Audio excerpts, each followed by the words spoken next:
hosted and produced by the members of the NYC chapter of the Democratic Socialists of America. That's coming up. And while that show is on the air, please consider becoming a financial supporter to this radio station by calling 516-620-3602. That's 516-620-3602, or go to give2wbai.org online. Now stay tuned for Revolutions Per Minute coming up.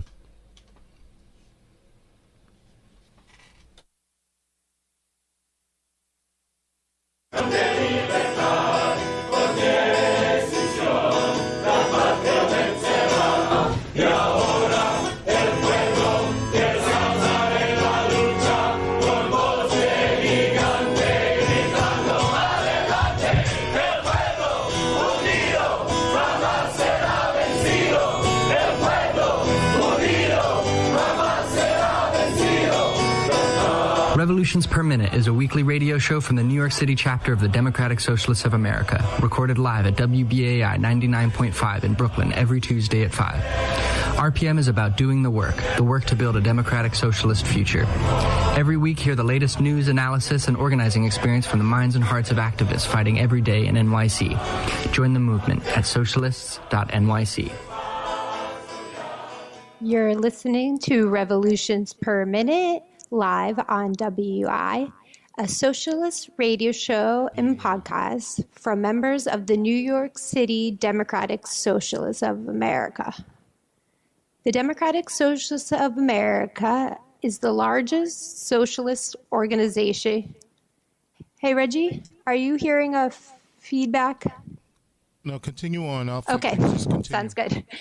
The Democratic Socialists of America is the largest socialist organization in the United States with 70,000 members nationwide. And New York City DSA is its biggest chapter. We are run by our 5,500 members and organizers who are working together to build democratic socialism in all 5 boroughs. I'm Lee Zishi, and I use she, her pronouns. This summer, tens of thousands of New Yorkers experienced widespread blackouts caused by heat waves and strong storms. Southern California is seeing record-breaking heat, while wildfires scorch the American West, and the Gulf Coast communities are reeling yet again from another hurricane fueled by warming seas. Climate change is here. And despite both New York City and New York State having passed some of the most ambitious climate laws in the country, the fossil fuel industry has not yet given up on trying to build more fracked gas infrastructure in our city. Today, we'll be talking with Shay O'Reilly about the fight to stop NRG, one of the largest energy companies in America, from building a frack gas power plant in Astoria, Queens. We'll also talk about how what's happening in Astoria is part of a larger struggle to not only get New York off of fossil fuels, but how we build an energy system that is different than the extractive, racist energy system that has been built under capitalism. So, Shay, are you with us? Yes, I'm here. Hi. Hey, I'm so happy that you are on RPM today. Welcome. Thanks. It's good to be with you. Thanks for having me on. Yeah, so Shay is an organizer with the Sierra Club, and soon we're going to kind of dig into what the Astoria power plant is, how communities are fighting back. But here on RPM, we really always like to have our listeners get to know our guests a little better and kind of hear about your journey into this work. How did you start working with on environmental issues? Let's get to know you a little better. Sure. So, hey, everybody. My name is Shay O'Reilly, pronouns he, him, his, and I'm an organizer for the Sierra Club. I always say that I kind of struggle to call myself an environmentalist, So growing up, I really thought that environmentalism was for people who took a international vacation to Costa Rica, fell in love with the rainforest, came back bursting with a desire to protect the planet. And that was just not my experience, right? So for me, I grew up in a inner ring suburb of Washington, D.C., and the environment was a lot about the trees on my block, which went through gentrification when I was about 10 years old, and a lot about sort of the immediate surroundings that I had. And it was also about heating bills and other issues like that my family sometimes struggled with. And so I didn't come to this out of some instinctive environmentalism. I actually came to it out of a concern for the rights of working people. And I started organizing on issues like immigration and economic justice. And then I was up in Vermont organizing with the Vermont Workers Center, shout out to a really amazing organization. And I started meeting folks who were telling me, look, yeah, my biggest issue isn't paid sick leave or universal health care. It's actually climate change. And it gave me a bit of a pause because these were people I empathized with and who I really related to on a class basis. And they told me, yeah, we got wiped out during Superstorm Irene a couple of years before I came up there. And we really realized that climate change hits working people first and foremost, and that if we don't have a stable climate, we won't have anything else to build on. Even if we fight for years for economic justice, for universal health care, for everything that we want to see, a stable climate is the foundation of that. And so that was when I kind of woke up to it and I started paying more attention and got involved back in New York in a couple local fights against gas pipelines, and then started working for the Sierra Club about 4 years ago. And so I really come at this work out of an understanding that climate change is a war of the rich against the poor, and that the solutions to climate change that we work to implement actually have the possibility to usher in a more just world for everybody. Yeah, I definitely want to talk to you about that a little bit later in the show. And it's definitely a sentiment we have with a lot of our guests here on RPM as we face these fights in climate change and fossil fuel capital. But first, I want to talk to you about the Astoria NRG power plant. There was an article recently in Huffington Post, and it called it the hottest new energy fight in New York City. And, as somebody who's been working to fight the North Brooklyn pipeline, which, is only less than a year old of a fight, I'm a little bit offended that, we're not the hot new fight anymore. But we have, this company NRG proposing to build a frack gas peaker plant in Astoria. Can you kind of let's start with that. Who is NRG and what is a frack gas peaker plant? And maybe you can talk a little bit about, the history that peaker plants have here in New York City. Absolutely. So I want to start by saying that peaker plants have a really storied history here, and that you should really try to have on in the future somebody from the Peak Coalition, which is a coalition of environmental justice groups that have been working to fight peaker plants for decades, actually. And so I think that while this may seem like it's the hot new fight, it's actually a much older fight, and I want to give some respect to folks who have been at this for a lot longer than I have, or that we have with Astoria. So I'll start by talking about peaker plants, and then we'll dig into NRG. I think that makes sense to me as kind of thinking about the components of our fossil fuel energy system. So a peaker plant is a plant that operates at times of peak demand. It's a generating facility, right? So it creates electricity. And peaker plants right now in the city run primarily off of oil and gas, and typically a combination of those fuels. They can switch between them depending on what's cheapest. And this plant in particular is a kerosene peaker plant. It's on the Astoria site, which is a big site with a lot of different generating stations on it, both peaking plants and what we call baseload generation plants. And those baseload plants run round the clock, but peaking plants only come online at certain times of day. So think the situation I always use to illustrate it is this, right? Think of a really hot summer day in New York City, and it's not a pandemic time, and so a lot of folks who work in offices all get home at around 6 p.m. or 6:30, 7, and you get home, you turn on your window AC unit, you turn on your TV, you turn on your computer, maybe your kids got home from camp, and so all of a sudden you see this big spike in power usage because we also still have the lights on in all of our office buildings downtown, right? Like those run round the clock. And as a consequence of that, we often have to fire up these really, really dirty generators, these peaking power plants, and they start really quickly, but they're also, because of their size, typically exempt from a lot of regulations around local pollution. And so a lot of these plants are really super nasty and filthy, and they generate a lot of local pollution like nitrogen oxides, sulfur oxides, and ozone. And as a consequence, they're really detrimental to the air quality in the community. They also pull in a lot of money. The Peak Coalition put out this really amazing report recently that looked at the costs that these plants are paid to stay online. They're called capacity payments. And what that means is that because it's deemed a general good, the ratepayers, you and I, all pay out large sums of money to these peaking plants to keep them on standby. So even though they're only running, say, 5% of the year or 9% of the year, we're actually paying them huge sums of money just to not run, just to be there waiting to pollute air and water. And that's what this is. And so what's happening in Astoria is that this company, NRG, owns this Astoria gas turbines facility. And this is a company that's based in Houston, Texas. They are a primarily fossil fuel company, but they also own a lot of nuclear stations. And they also own a lot of subsidiaries, including Green Mountain Energy. So if you've ever seen them tabling at the farmer's market or something like that, being like, hey, switch your energy to go green, they're owned by NRG.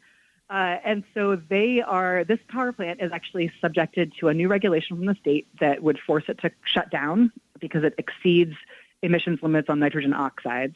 And NRG, being a capitalist corporation that wants to make a profit, is saying, hey, look, instead of shutting down or converting to renewable energy, we are going to repower, which means tear down their plant and build a new plant that runs off of fracked gas. And they're building this as a cleaner plant because it's cleaner than their current plant. But that plant is not allowed to keep operating, right? It's not like the choice is between this current plant and a new plant. The choice is between replacing this plant with renewables or replacing it with more fossil fuels and keeping us locked into that horrible pollution and climate pollution for decades to come. So in a nutshell, that's the fight. That's NRG. They're super shady. They have been involved in a lot of coal plants that we as the Sierra Club have fought over many years. And they are in it to make a profit and to keep profiting off of pollution. Yeah, and so there are local groups and that have started to fight back against this power plant. Can you talk about why, I know you touched a little bit on already some of the climate issues as well as the air pollution, but why do people not want this peaker plant in their neighborhood? So I think it's really worth reckoning here with the fact that Astoria has a lot of these generators in their community, right? This Astoria station on the northern tip of Astoria, there are several different power plants that operate out of that, and as a consequence, they cause extreme amounts of local air pollution. And that's things like nitrogen oxides, like I mentioned before, which both contribute to asthma attacks and new research suggests actually contribute to the development of asthma in children. They also cause other long-term health complications. We've actually seen that particulate matter of the kind emitted by fossil fuel plants is significantly correlated with worse outcomes from COVID-19 infections. And Astoria is actually a really particular case because most of these peaker plants in New York City are located in communities of color, and Astoria is actually plurality white, unlike the other communities, but it's still a community that has this really, really heavy environmental burden. And so I'm not speaking for local residents. I don't live in Astoria, but I'm really happy to be organizing with a coalition of folks, including a lot of locals who are opposed to this power plant, who recognize that they want to see better air quality for them, for their families, for their neighbors, and that they also want to make sure that we're not contributing to the causes of climate change, right? So, we've seen the Aurora Borealis, I think is the joke about the transformer that blew up. That's part of this general complex in this community that's been burdened with this pollution for way too long. Yeah, and as you mentioned, there's climate impacts as well. I know NRG and other companies want to say frack gas is clean. Can you talk about what some of the climate impacts of a plant like this could mean?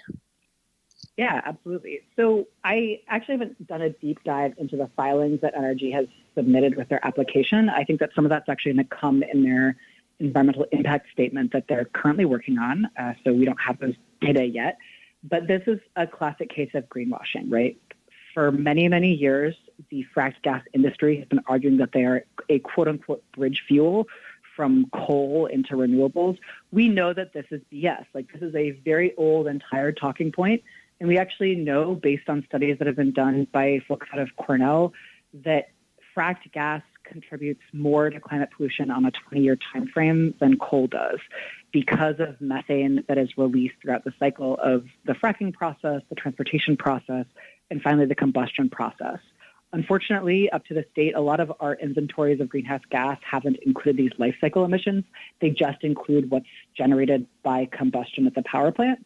And so they're not taking into account all of these different ways in which the process of fracking for the production of electricity contributes to climate change.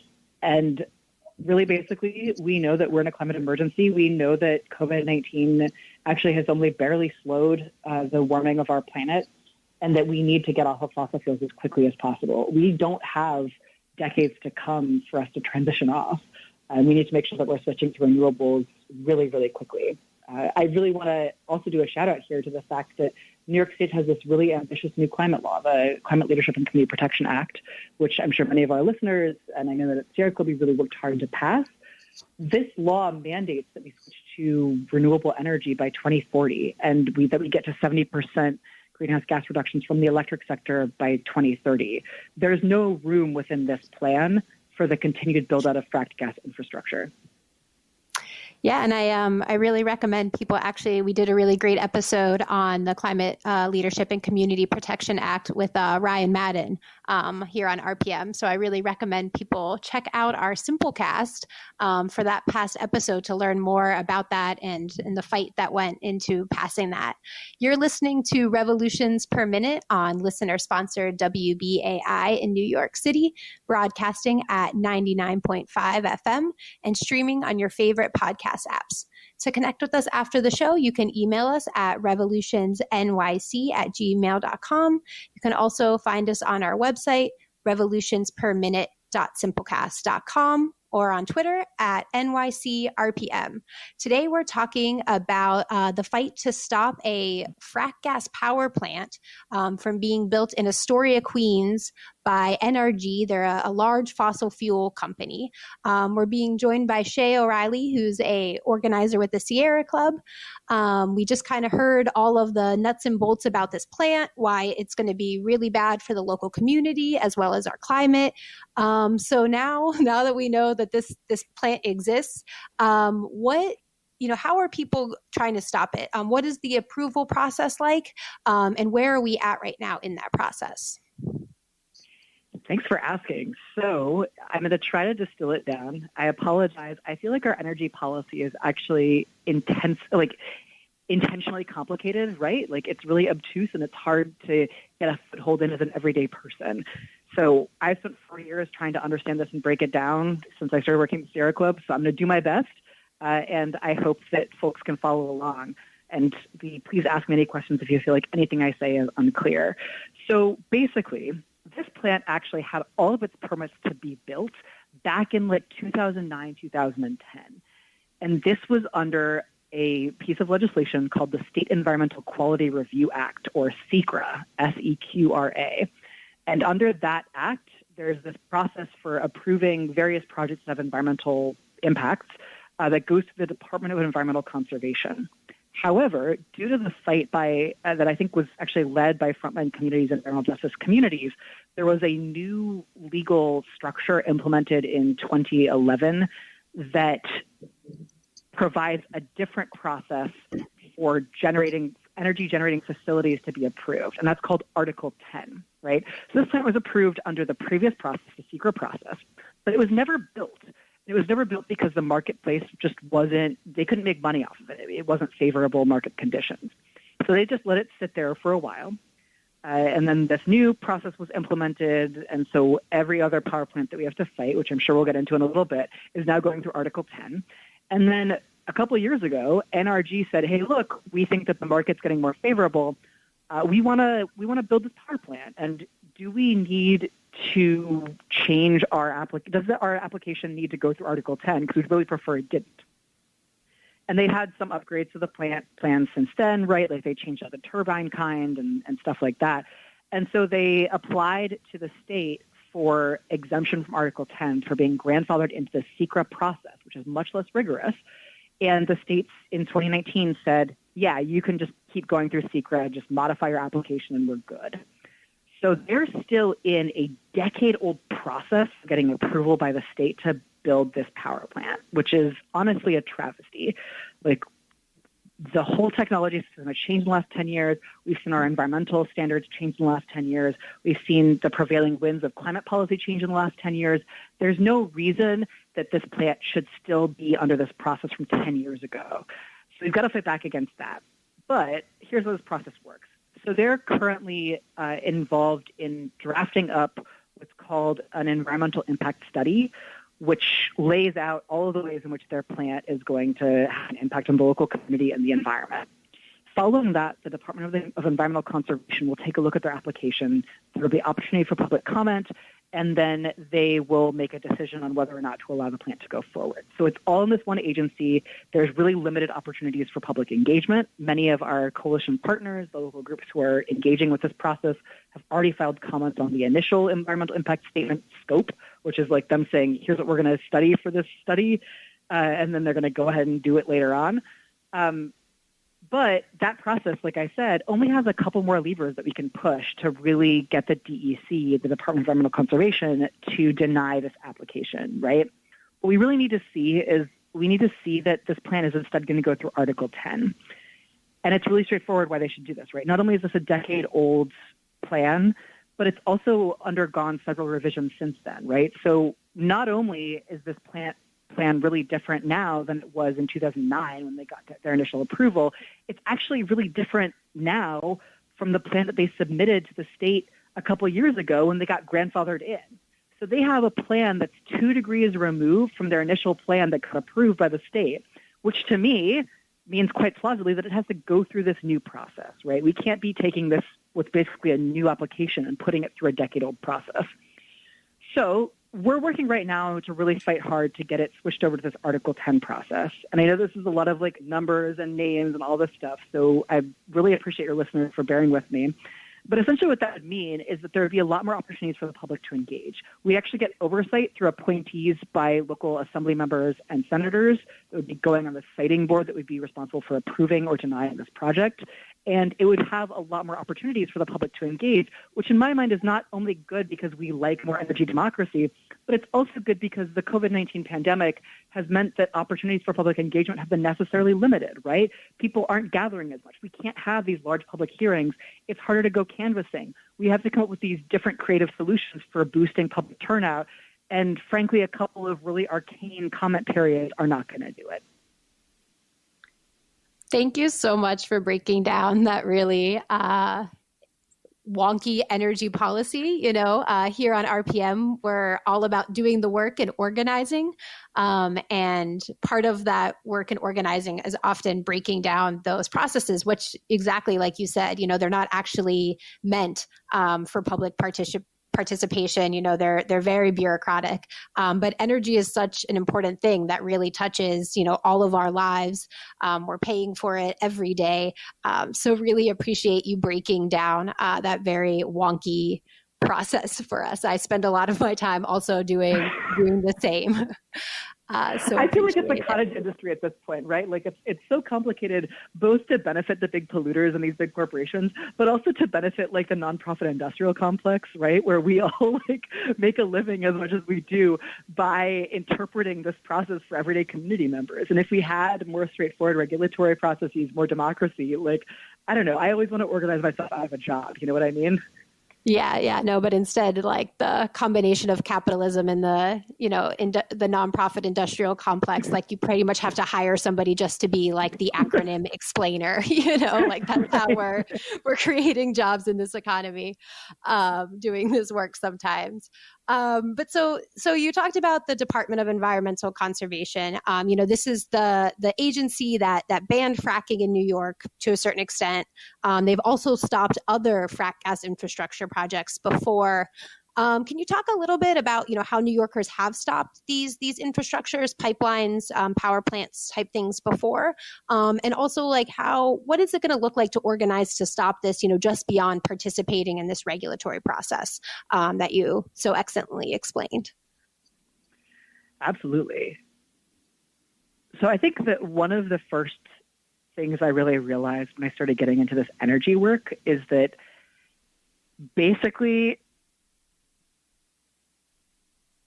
I'm only exaggerating very slightly here, almost every single piece of fossil fuel infrastructure in this country is in violation of some regulation or another, right? Like, because we have these very arcane and bureaucratic regulatory processes and structures, there's a lot of wiggle room and a lot of things that happen in these various, application processes and legal proceedings and all this stuff.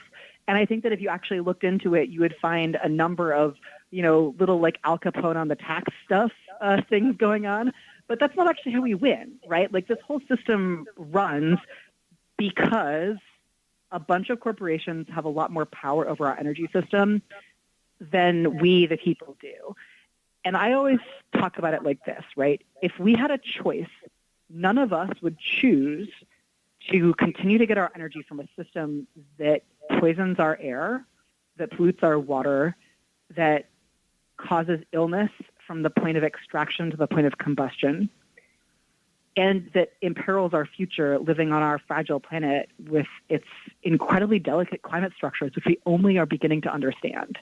What's happening instead is that we don't have that choice, right? What we instead have is a bunch of corporations and a bunch of Wall Street backers of those corporations that have tilted the system to their advantage and that have continued to profit off of our energy rates and off of the continued pollution to our planet.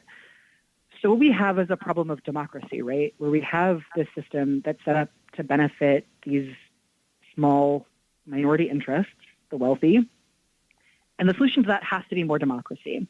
And we've seen this bear out in fights in New York State and in New York City over many years, right? Where we've actually been able to see the power of people coming together to demand our system, our public system, serve the public instead of these private interests.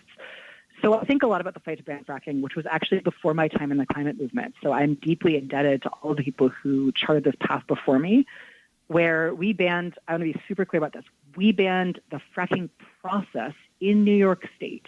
We did not ban the transport and use of fracked gas, as I'm sure all of our listeners understand now, and as you understand so intimately. So what that means is that we've banned the process of fracking, and that wasn't just like an organic outcome, right? What happened was we have this juicy piece of Marcellus shale in the southern tier of New York especially, and fracking companies were very interested in moving into that area and starting to extract the fracked gas, the gas that was there, through the process of fracking. And what happened instead was that local community members came together and they demanded that the state stop this from happening. And that meant that people came together across urban areas and rural areas, whether their issue most immediately was pollution to their land and their air because they live in these areas that were being threatened by fracking, or the climate pollution caused by the fracking process that was causing sea level rise and superstorms, whether they were farmers or other kinds of workers or small business owners, or even some allies in the ownership class who all recognized that we have to ban this process here and we have to stop it now. And they organized a strategic campaign that upped the pressure on decision makers like Governor Cuomo over several years through various tactics like getting legislators on board, right? Getting that soft power that legislators have to represent their constituents, through bothering the governor wherever he went, right? Like rallying outside of his speeches, at all of his public appearances, which we know he takes such pride in, through educating the public, getting different parts of our civil society on board, whether it be religious organizations or, business owners or other people, just kind of all these different pillars of our society on board with the fight to ban fracking. And eventually what that caused was that the governor had so much pressure on him to ban fracking, he went ahead and did it, right? And this wasn't because he's a nice and beneficent person, but it's because he saw that his constituents were demanding it and were building the kind of power that he had to listen to.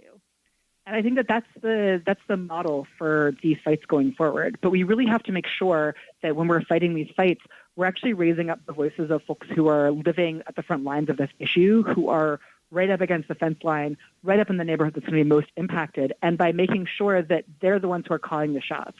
So I think we're going to talk about Dan Scammer in a little bit, and I'll talk a little bit how that fight's playing out.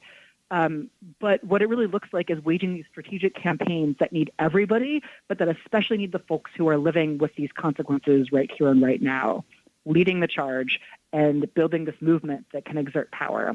And I want to be really clear here, right? The State Department of Environmental Conservation, the DEC, is headed by Cuomo appointees.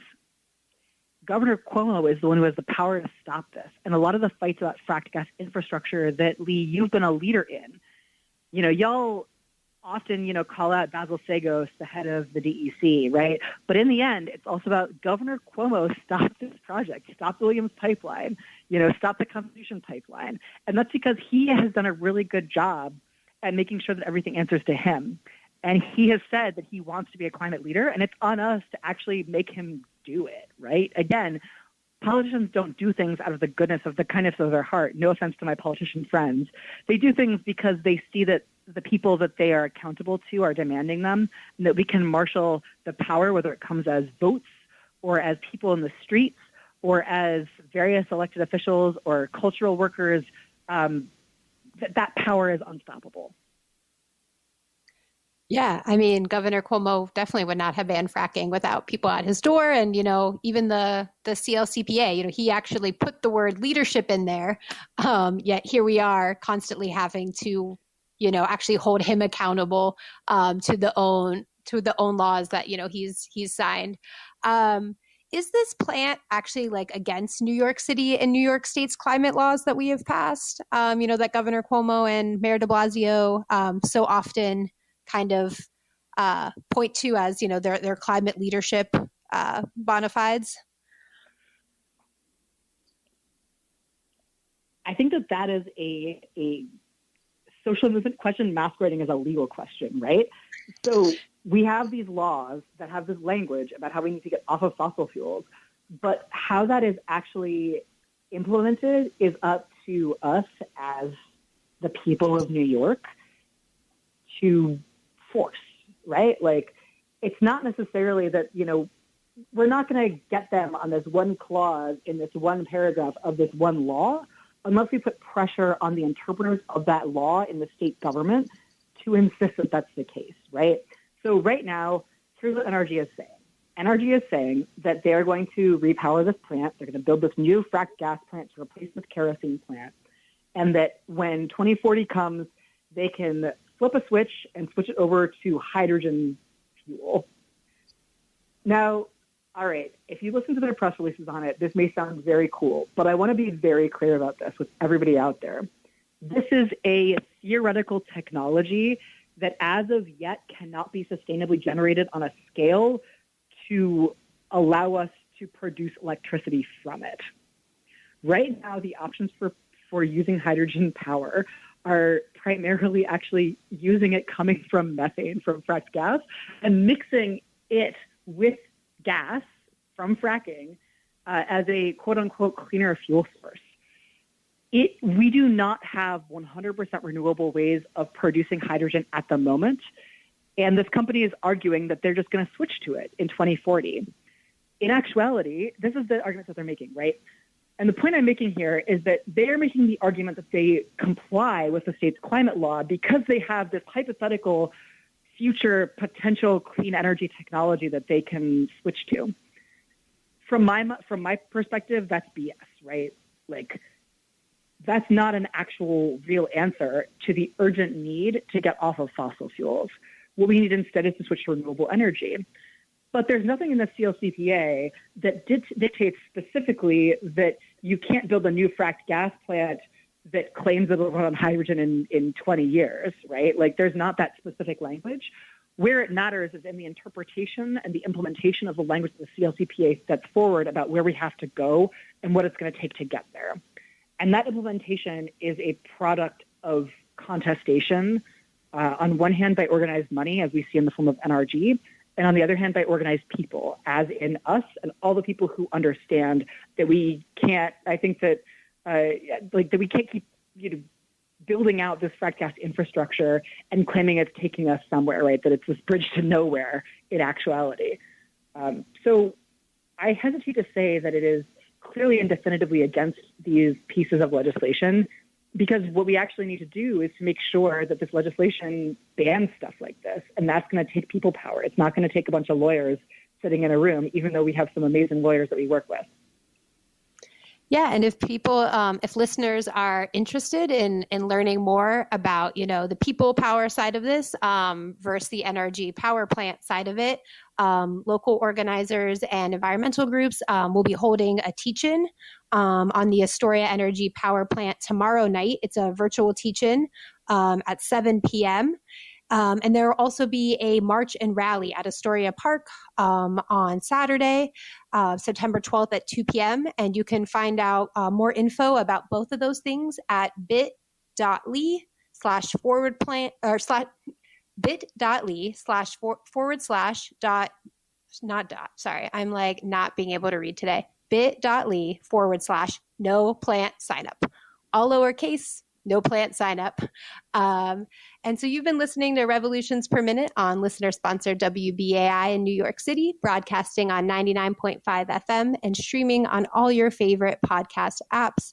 If you appreciate the kind of content, the conversation that we're having with Shay today, the kind of content that RPM brings you all the time. We have been covering the fight for public power. We've been covering the fight against the North Brooklyn pipeline, a lot of these infrastructure fights, the Williams pipeline.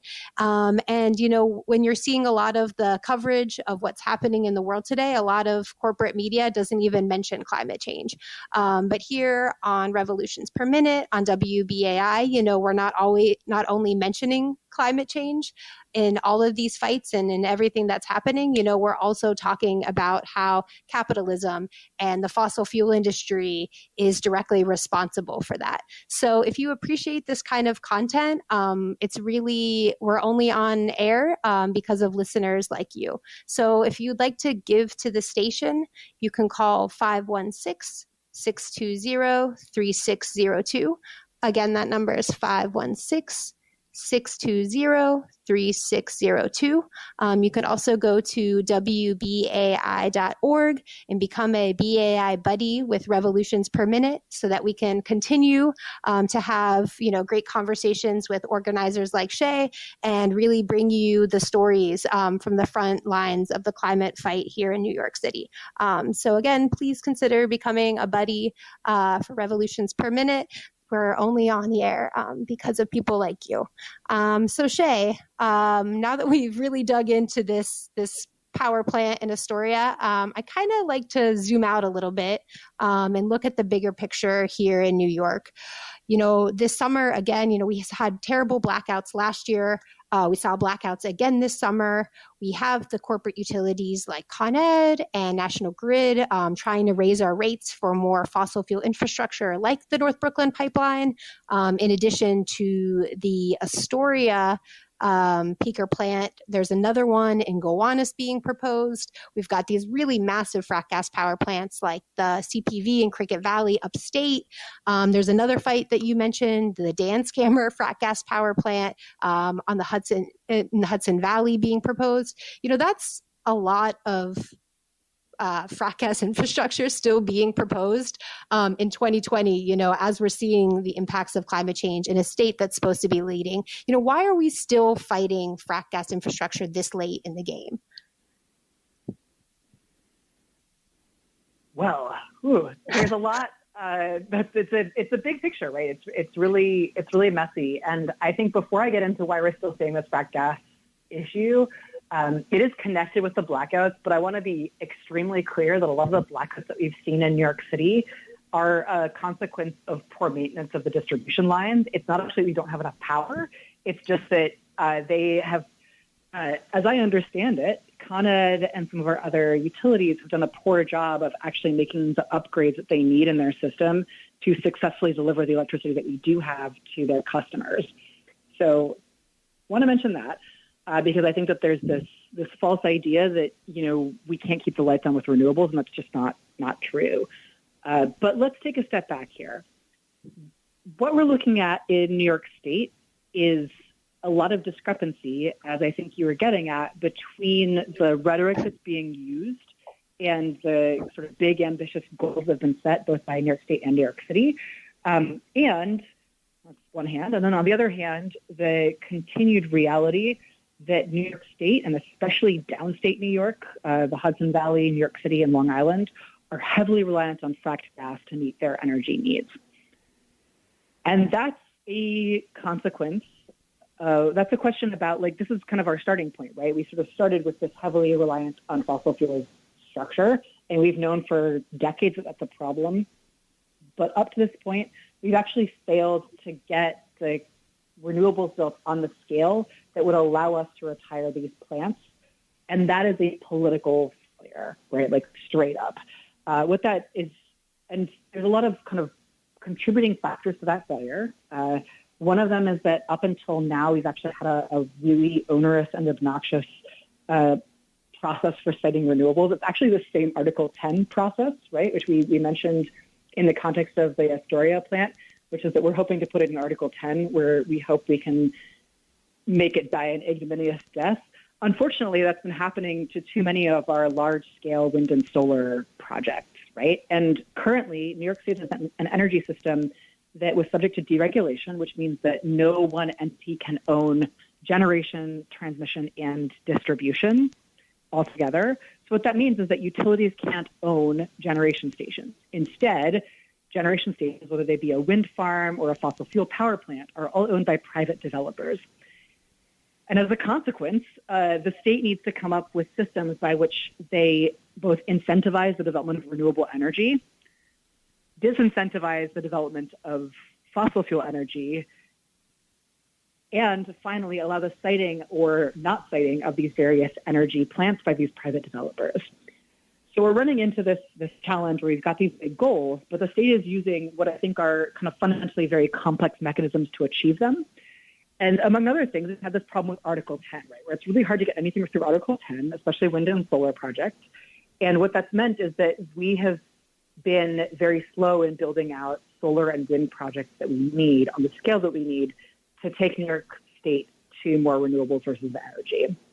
The fear that I have when we look at this big picture is that it continues to be very hard to build these projects, and that's often very difficult because there is local opposition that is funded by powerful fossil fuel interests. We see this popping up in states across the country, actually, where the Koch brothers or other fossil fuel billionaires will invest in local, quote-unquote, grassroots groups that are people with second homes in these bucolic, rural areas that are opposing wind turbines because they ruin what they want to see when they go out to their second homes. So my fear is that it continues to be very hard to build those large-scale renewable projects. The state looks for easy solutions, which look like importation of renewable energy from other places. That undermines a lot of the local base of support for renewable projects because we're not getting the jobs and the economic development that we need from the transition to a green economy, which leads the state to freak out that we're going to have reliability issues and continue to support the building of gas plants. And I think that this is the kind of vicious cycle that we really worry about when we step back and look at the big picture in New York State, which is like, how do we make sure that we're building big projects, that we're getting the investment in our local workforce and in our local communities that we need to bring into place this green economy, and that we're getting these fossil fuel plants not just made a little cleaner, but actually shut down for good, with the communities around them being taken care of. And that's a really thorny problem. And it's a problem that requires heavy public investment, and it requires big political solutions. It requires a willingness to overhaul how we site these large utility-scale renewable projects in ways that are good for local communities and that allow for local input without catering to minority interests and the wealthy who don't want to see wind turbines or solar farms. And it requires especially aggressiveness in being willing to engage in some big-scale public planning. And I think we're just starting to see that beginning to happen, right? We've got the CLCPA. The Climate Action Council is working on its first scoping plan. They're just convening these advisory groups. They're supposed to come up with a plan for how we're going to meet our energy goals. But we can't wait until 2022 to start seeing that plan implemented, right? We need to actually get new renewable projects built now, and we need to get these fossil fuel projects shut down without kind of waiting for the bluept for how we're going to get to 100%. Yeah, and I mean, you're talking about some of the things that are kind of in the pipeline that are changing, but is there anything that, you really see, and maybe it's just like Article 10, like you mentioned, but that really needs to change in order for us to kind of build this at the scale we want. But also, as you're talking about, not just making sure we're replacing fossil fuels with renewables, but we're actually building an energy system that's based in energy democracy, not this, very extractive racist system that we've seen. What needs to change? So first of all, we need siting reform, and the state is working on that. There's a new Office of Renewable Energy Siting that is being developed at the state level that's going to refine some of the processes for siting large-scale renewable projects. Secondly, I think that what we really need to see is an empowering of the public. And by the public, I don't just mean the most vocal people who show up to community board meetings, who often tend to have a lot of privilege, right? Because they're people who can get educated and show up to these meetings and take time out of their day to attend them. We need to see an empowered public that's actually able to engage in large-scale planning around the community vision that they have for their people. And I want to shout out a couple of really great organizations that are working on this, and I hope that maybe they'll come on RPM at some point. But I know that we're right now working closely in solidarity with Bros out of Sunset Park, Brooklyn, where they have recognized for many years, long before we did at Sierra Club, that their waterfront area was a really great site for offshore wind port development, right? And so they're working to secure the funds that they need to have that be turned into a port that can provide local, good, blue-collar jobs for their community. And they're also working with the developer to do that. So what we want to see is that kind of empowered community. And they're actually in a huge fight right now over the rezoning of their area, and big solidarity to them. I hope that folks will contact the city council and let them know to oppose the industry city rezoning. But they're working to fight that and to implement their vision for their community. So we need to see a real investment in that. There are actually other states that provide large-scale intervener funds for local community groups to engage with some of these processes, whether it be land use decisions or energy use decisions, all that kind of stuff, which can allow groups that are historically marginalized and oppressed to actually engage with some of these processes, right? To be able to pay staff to take this on, to pay community members to show up to meetings, stuff like that. So that's another thing that could change. We need to see a broadening of democracy, and whether what that looks like is, bigger implementation of community solar programs that have shared ownership, or whether it means some of the interesting innovations that are happening right now in exploring how we can do kind of the state helping to fund these large-scale energy projects. I know that the DSA has been thinking about that a lot with their public power campaign. And I'll say that, Sierra Club, we're sort of agnostic on that right now. We kind of want to see it get built, whatever happens. But I think that we recognize, too, that this model that puts profit over people and over our future isn't working. We need to fix that, too. And we need to really fix I think we really need to make sure that we are making it easier for people to participate in these processes and making sure that we're empowering workers too, right? We need to make sure that this is a virtuous cycle. So the vicious cycle I was talking about before, right? Where if we have these renewable energy projects being built with prevailing wage, that are family sustaining jobs, that have good benefits, that are subject to project labor agreements, that improves the constituent base for supporting these projects, right? It means we have more folks in the union. That makes the union stronger. That helps the union to advocate more for renewable energy. That provides a counterbalance to the force of fossil capital. And so we need to make sure that we're building good jobs. That creates a virtuous cycle, builds up the public support for renewable energy. We need to make sure that we're building these projects right, that we are providing good community benefits. It's the inverse of what fossil fuel companies do, right, where they go into a community, they extract from it. We want to see these communities being aided and regenerated through renewable energy with local hiring, and especially with making sure that we're getting communities of color into the green energy economy, because right now I believe they're substantially being locked out of it, especially the better paying jobs in it. And we need to make sure that we are, I just always go back to more democracy, right? Again, if we had a choice, we wouldn't be getting our energy in this way. And we have a bunch of other options for us.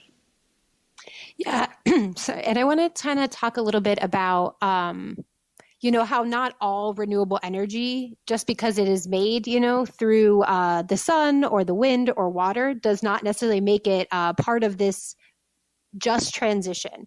And so one of the places that New York City is looking to get more of their energy is from Canadian hydro. Can you talk a little bit about why that's so problematic and how big solutions like that cannot be a part of what we're building in the future? That's right. So a little bit of background here. New York City announced last year that it was planning to source power for government operations from Hydro-Quebec, which is a state-owned Canadian hydropower company. And specifically, they want to bring it into New York City via a transmission cable that would run almost the whole length of the Hudson River down from Lake Champlain and from Quebec and deliver this power into, I actually think they were planning to interconnect it into Astoria. Funny but true. And this is being touted as a green solution. The problem with this is multifaceted. First of all, there's a really significant Indigenous sovereignty issue here, where several Indigenous communities in Quebec have expressed that these dams should be opposed because they have been built on their traditional territory. They have displaced these Indigenous communities. They've made it impossible for them to continue their traditional lifestyles. And in many cases, they've also flooded the food chain with methyl mercury, which has caused through chemical processes that occur when you create a dam reservoir. And that has resulted in a strong prevalence of mercury poisoning among these people who still survive, in many cases, or supplement their diet on using traditional hunting and gathering ways. So there's an Indigenous sovereignty issue where Indigenous communities have opposed this power being used by other states in the Northeast. There is also an issue where this power directly displaces local jobs, right? If we're getting 1,000 megawatts of power from Canadian hydro, that's 1,000 megawatts we're not getting from offshore wind that we could build right here in New York City. It also means fundamentally there's a lot of concerns too that this power is by a company whose main interest is in making money, right? Even though it's a state-owned company, like we know that not all state-owned companies are good actors, that we actually need real democratic control. They really want to make a profit, and so they often operate in the international energy market by overselling and then kind of shifting energy around. So there's a lot of concerns about whether or not this would actually result in a real reduction of greenhouse gas emissions across the Northeast, or if they're just kind of shifting power around, pumping 1,000 megawatts of Canadian hydropower down to New York City, which means that New Brunswick has to ramp up their coal and gas plants in order to make up for the power that they're not getting from Hydro-Quebec. So again, I could talk about this one for really ages, but I think it's really important to take a look at all of these proposed solutions and to say, hey, look, is this the real only option that we have in front of us?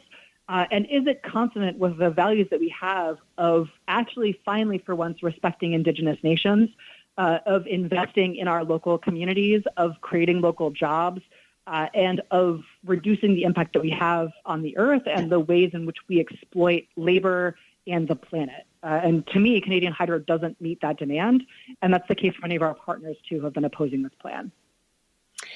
And yeah, I think we will definitely have to have you back on, or some other people, hopefully some of the Indigenous people fighting this on RPM, to continue to talk about this. We'll also definitely continue to cover what's happening with the Astoria plant. But before you go today, Shay, you're somebody who's been involved in a lot of these fights. And, as someone who also does this work, it's pretty hard sometimes to keep fighting, fight after fight. While the world around us is burning and people are really suffering. Can you talk a little bit about, how you continue to do this work and just kind of work through those moments and keep doing the work? Yeah, so I'll start with a little organizer answer, and then I'll get to a slightly bigger answer. And my little organizer answer is that every person I see moving into their own leadership potential makes just revitalizes me, right? Just meeting somebody who knows that something is wrong but doesn't know that they could do anything about it, and helping them connect with people in their community and really be able to make to make demands on the people who have power and to exert their own power. That is, I think, what will save us in the end, right? To see people coming into their own and claiming that their community demands something different. There is a seed of the future world that we all desperately need in every single one of those moments. But I'm also going to say, and I'm not going to preach here or to proselytize, but I'll say that my faith also sustains me, right? I'm a Lutheran, I'm a Christian, I'm an adult convert to Christianity. Yes, I'm also queer. It's very complicated. It's actually not that complicated, but my faith really teaches me that the powers of death and evil are not the final answer in this world, that there is actually a conspiracy of hope that operates constantly in all of these moments where we win, or where we see people come into their own power, or where we find ways to support each other, or be kind to each other. In all of these ways, these are signs of what we talk about as the kingdom of God coming into existence, always and in the future. And so as a person of faith, that's where I get a lot of my power. I know a lot of my comrades are people of faith, or just people who know that we're going to win, that there really isn't any other option. And I hope that we find ways to talk about what sustains us going forward. Yeah, I would love to have you back on some time to talk about, religion and socialism. I think that's an episode I don't know if we've done yet here on RPM. So besides there's a great religion socialism working group at DSA too. So you should have some of those folks on too. We got to do it. We got to figure it out. So besides, there's this teach-in tomorrow. There's this march on Saturday. Is there other ways that folks can get involved in this fight? Well, you can definitely email me, Shay, SHAY, O'Reilly, OREILLY at sierraclub.org. Or you can reach out to the DSA or Food and Water Watch. They're all kind of involved in our local coalition. And I don't know if we're going to have a website up and running, but I hope we will. So show up to these events, reach out to me. I'd love to chat with you about how you can get involved. Thank you so much, Shay, for being on. You've been listening to Revolutions Per Minute on WBAI, and we'll see you next week, New York City. Have a good day.